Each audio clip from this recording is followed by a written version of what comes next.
moja pekee kazini.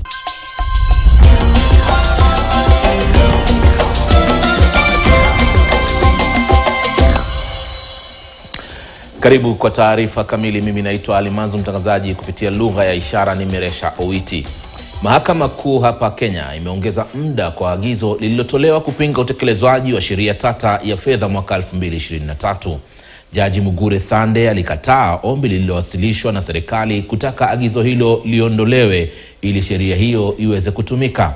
Faili ya kesi hiyo imewasilishwa kwa Jaji Mkuu Mahakama ili kubuni jopo la majaji watatu ambao watakaosikiliza kesi hiyo. Siku 4 tu baada ya Rais William Ruto kutia saini mswada wa fedha wa mwaka 2023, Mahakama Kuu tarehe 29 mwezi Juni ilitoa agizo la kusimamisha utekelezwaji wa sheria hiyo ya fedha, hatua iliyowapa afueni ya muda wa Kenya.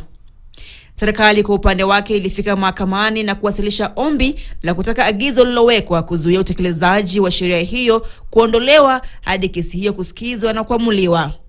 Jaji wa Mahakama Kuu Mugure Thande katika uamuzi wake anasema serikali ilifeli kutoa sababu za kutosha za kutaka agizo hilo kuondolewa.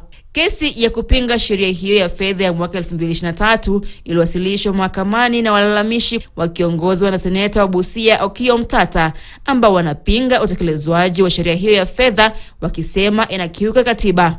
Wakili wa serikali Kiragu Kimani alisema kuwa uamuzi wa mahakama wa kusitisha utekelezwaji wa sheria ya fedha una madhara makuu kwa matumizi ya fedha za serikali na ulipaji wa madeni, na pia utaathiri uendeshaji wa shughuli nyinginezo zikiwemo za kaunti.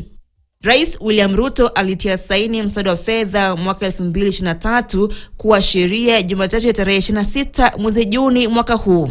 Okiya Omtata kwa upande mwingine amewasilisha kesi mahakamani kutaka mamlaka ya kudhibiti kawi na bidhaa ya petroli EPRA kutotekeleza bei mpya ya mafuta, akidai wamedharau uamuzi wa mahakama ulioahirisha utekelezwaji wa sheria fedha ya mwaka 2023. Belden Waliaula, KTN News. Kinara wa Azimio la Umoja wa Kenya Raila Odinga